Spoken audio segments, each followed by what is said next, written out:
Bonsoir à tous, 19h, c'est le rendez-vous d'information francophone sur Al-Oula à la une de l'actualité. Une heure pour la planète. Plusieurs monuments à travers le monde étaient plongés hier dans le noir. Une heure d'obscurité pour sensibiliser à tout l'intérêt que représente l'économie d'énergie. Chez nous, la 11e édition des Earth Hour a été célébrée autour d'un monument emblématique, la mosquée Hassan II de Casablanca. Le printemps est bien là malgré la persistance des pluies. Dans un instant, on va admirer une nature embellie à El Hajeb qui a séduit de nombreux visiteurs ce week-end.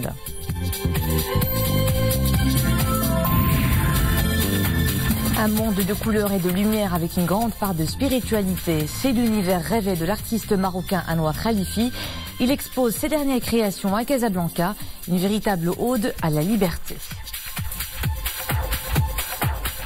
Avant le développement de ces titres, Sa Majesté le roi Mohammed VI a adressé un message de félicitations au président de la République hellénique Prokopios Pavlopoulos à l'occasion de la fête nationale de son pays.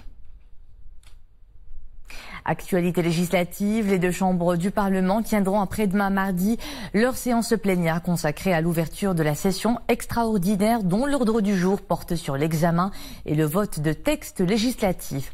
Ces séances débuteront à 15h. Un week-end pluvieux dans plusieurs régions du pays avec un record de précipitations enregistré à Rabat durant les dernières 24 heures.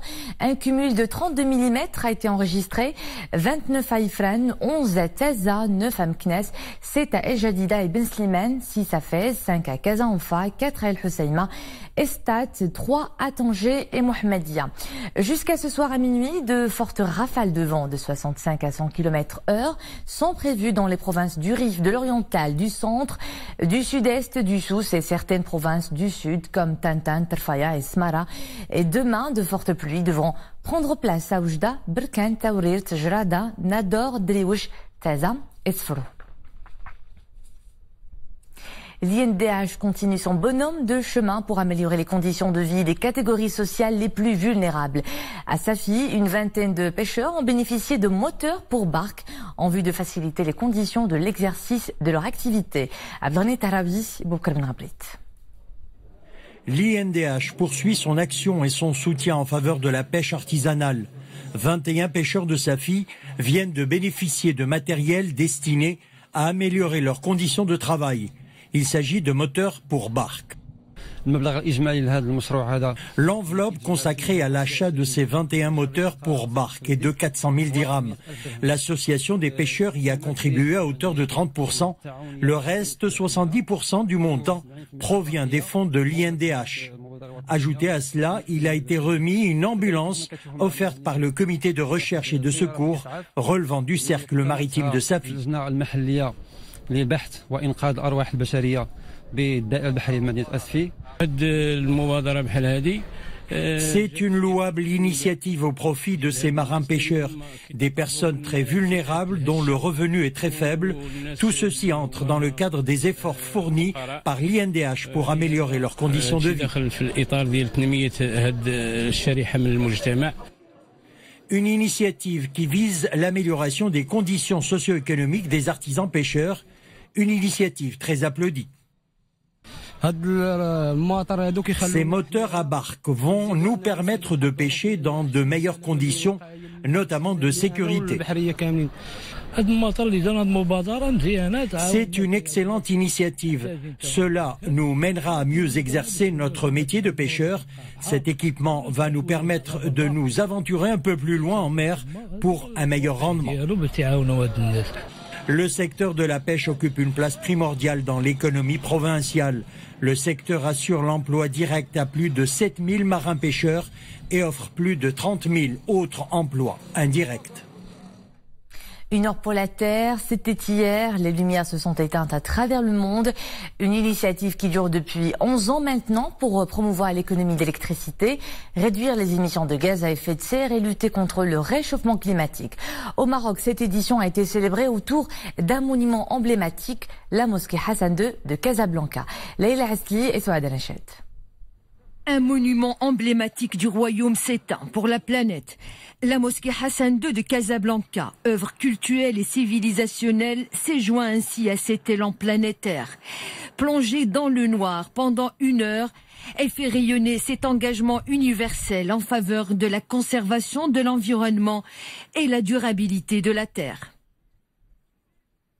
La mosquée Hassan II, en tant qu'œuvre civilisationnelle, participe à cette 11e édition de cet événement planétaire, 1 heure pour la planète, en éteignant les lumières essentielles de la mosquée. Une manière de tirer la sonnette d'alarme sur l'impératif d'économiser l'énergie et réduire les émissions de gaz à effet de serre responsables du réchauffement climatique. Le Maroc, à l'instar de 180 pays à travers le monde, célèbre la journée 1 heure pour la planète. Cette manifestation a été lancée en 2007 par le Fonds mondial pour la nature à Sydney en Australie. Elle mobilise aujourd'hui 7000 villes à travers le monde. Objectif, sensibiliser à l'importance et à la promotion de l'économie de l'énergie et des ressources naturelles.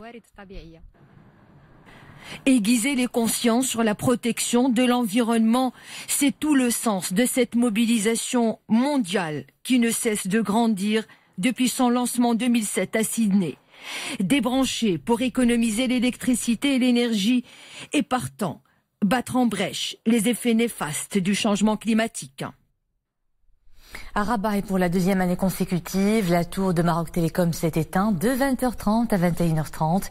Les enseignes lumineuses des agences commerciales et autres bâtiments de l'opérateur historique ont également été plongés dans le noir, ainsi que les lumières et les appareils non essentiels.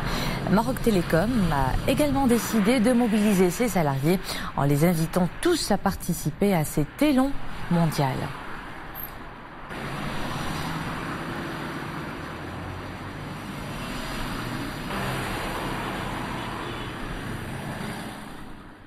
Et à travers le monde, c'est le même message qui est véhiculé. 1 heure d'obscurité pour éclairer sur le changement climatique et ses retombées sur la biodiversité et l'équilibre des écosystèmes. De nombreux monuments ont été temporairement éteints. Le Kremlin à Moscou, l'Arc de Triomphe et la Tour Eiffel à Paris, Times Square à New York, tout comme l'Empire State Building et le siège des Nations Unies. En Allemagne, c'est la célèbre porte de Brandebourg au cœur de la capitale Berlin qui était à son tour plongée dans le noir.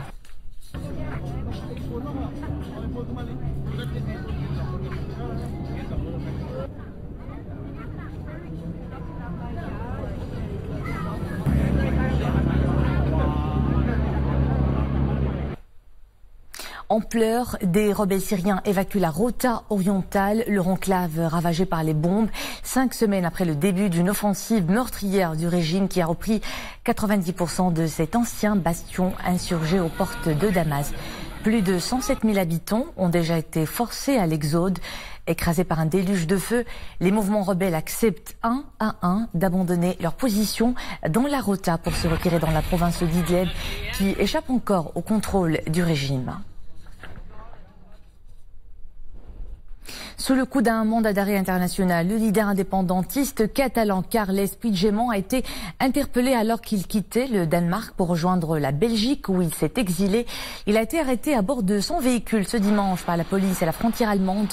Cette interpellation survient 3 jours après l'inculpation en Espagne de 25 responsables séparatistes, dont 13 pour rébellion, une infraction passible d'un maximum de 30 ans de prison.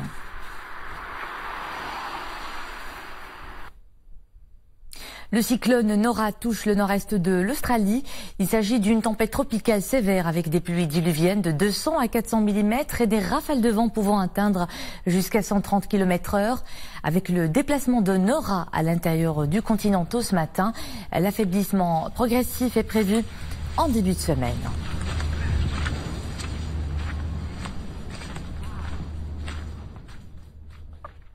Le printemps est bien là, la nature se dévoile sous ses plus beaux atours malgré la persistance de la grisaille. Les paysages printaniers mettent du baume au cœur et incitent à se donner à Dame Nature. C'est le cas dans la province d'Ifrane qui vit à l'heure du printemps. La province est bien entendu connue pour son tourisme de montagne. Certains s'y sont allés à cœur joie ce week-end et ont notamment pu admirer les belles cascades d'eau Tamchachat situées dans la commune de Bakrit. Reportage Ahmed El-Fadeli, commentaire Nisrina Ozdar. Au fur et à mesure que la route vers les cascades de Tamchatat se complique, la beauté du site augmente d'un cran. Venus de différentes villes du royaume, ces randonneurs se sont liés d'amitié sur place. Ils savourent ce moment dans une ambiance conviviale. Cette cascade, elle est magnifique. L'endroit, il est superbe. Surtout qu'il est plein de neige. Il y a des arbres de cèdre partout. Donc j'aimerais bien que tout le monde vienne visiter l'endroit même. Très beau site avec une diversité floristique, faunistique, géologique. C'est un site très connu par son activité volcanique. Nous sommes à ces cascades qui sont magnifiques à couper le souffle et j'encourage tous les Marocains à venir ici pour les découvrir et profiter de la nature qu'on a au Maroc. Ce havre de paix invite à découvrir Oued Fellat qui prend source au pied des deux cascades. Il est recommandé de visiter le lieu juste après les périodes pluvieuses.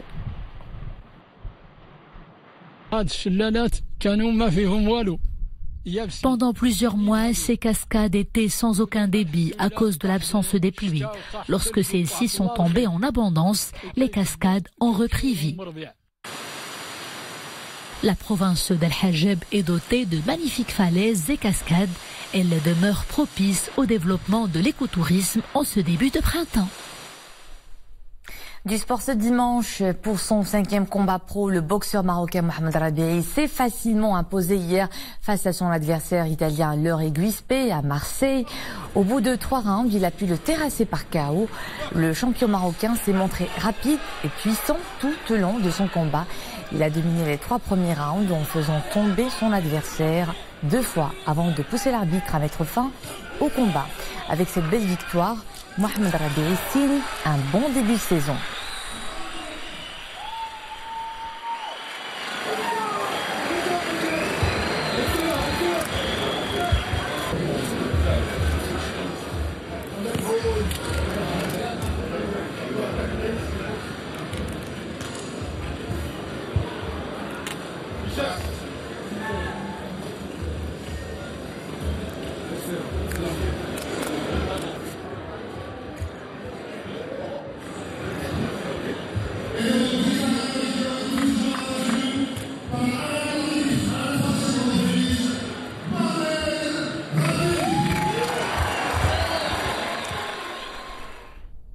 Il s'appelle Anouar Khalifi, il est probablement l'un des artistes marocains qui ont su déblayer d'un vent nouveau les arts plastiques et particulièrement la peinture. Ces tableaux sont une véritable ode à la liberté de créer à la lumière de couleurs qui dégagent un travail doté d'un sens élevé de spiritualité. Ahmed El-Hamri et Dominique Orlando ont été au vernissage de son exposition à Casablanca. Il fait partie de ces tout jeunes artistes très rares qui donnent tout de suite l'envie d'acheter leurs tableaux avant que ces prix n'explosent, avant surtout que quelqu'un d'autre ne le fasse à votre place. Cela est dû à la fulgurance et à la flamboyance de son travail qui semble presque mu par une forme d'état d'urgence souterraine, quelque chose d'insaisissable qui fait écho à cette mélancolie étrange constatée chez l'ensemble des personnages qui peuplent l'univers pourtant très onirique de Monsieur Anouar Khalifi. Il est marocain mais il est né à Barcelone. Il a vécu en Espagne mais au sein d'une famille marocaine. Donc il est dans une espèce de lutte, on va dire, entre l'Orient et l'Occident. Et donc son travail consiste essentiellement à orientaliser l'Occident ou à occidentaliser l'Orient. C'est selon. Moi, il y a beaucoup de questions sur l'identité.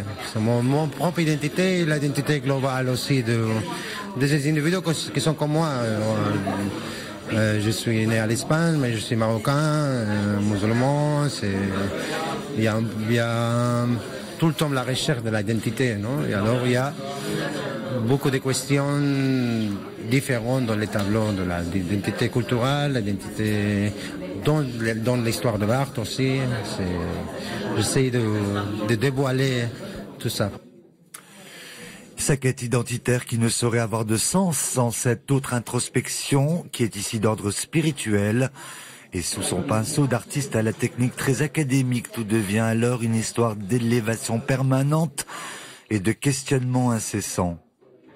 C'est pour ça qu'il y a beaucoup de références de derviches dans mon travail. Je pense qu'il y a un parallélisme entre les derviches de trouver la réalité et la peinture. c'est très pareil. Ça peut être le même discours d'un derviche, ça peut être utilisé pour un peintre. La peinture, c'est pas tout le temps que tu la contrôles. C'est très difficile de maîtriser la peinture. Vous pensez que quand vous finissez un travail, tu sens que probablement il y a quelque chose de magique là. Probablement le fruit d'une abnégation totale de l'artiste associée à un dévouement dans son cas sans limite imposé. Beaucoup voient en lui la nouvelle icône d'un certain pop art orientaliste. Ce qui est sûr, c'est que M. Khalifi a un avenir à défendre, porté en cela par un vent singulier plus que favorable. Après Tanger, c'est au tour de Tétouan d'accueillir la 24e édition du Festival du cinéma méditerranéen depuis hier. C'est le film français Prendre le large qui a ouvert le bal. La cérémonie d'ouverture a été également marquée par un hommage rendu à deux actrices, Mona Ftou et la comédienne espagnole Luisa Gavassa. Retour sur cette soirée avec Fenna Shakela Alawi Ablal, Gnoni, Nisrina Ozdar. Quoi de mieux que le 7e art pour rassembler les deux rives de la Méditerranée? Jusqu'au 31 de ce mois-ci, les festivaliers peuvent découvrir un cinéma riche, profond et tour à tour drôle et touchant. Un cinéma qui appelle à la tolérance, au dialogue entre les cultures, au vivre ensemble, un cinéma méditerranéen. Des réalisateurs représentant 13 pays du bassin méditerranéen participent à cette édition, avec au total 50 films au programme de compétition, celle relative au long métrage et celle consacrée au documentaire. Cette édition célèbre la femme à travers la projection de nombreux films abordant ces thématiques. Un vibrant hommage a été d'ailleurs rendu hier à l'actrice espagnole Luisa Gavassa et à l'actrice marocaine Mona Ftou.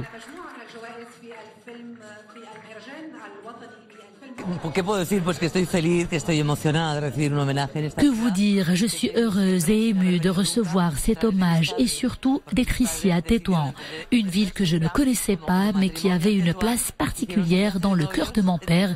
C'est ici qu'il a épousé ma mère et c'est à Tétouan qu'ils avaient vécu dans les années 50 leur voyage de noces. Je suis honorée et enchantée de recevoir cet hommage lors de ce festival.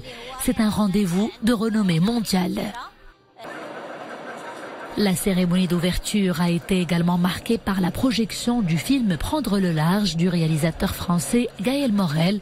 Ce long métrage raconte la vie d'Edith qui voit sa vie chamboulée après la délocalisation à Tanger de l'usine dans laquelle elle travaille. Le réalisateur filme avec attention et beaucoup d'amour la perle du Détroit.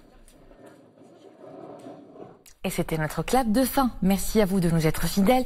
À 21h, c'est Nadia Moden que vous retrouvez pour une nouvelle édition complète de la soirée. Et demain, c'est Nesrine Aouzdar qui sera aux commandes du 19h. À bientôt.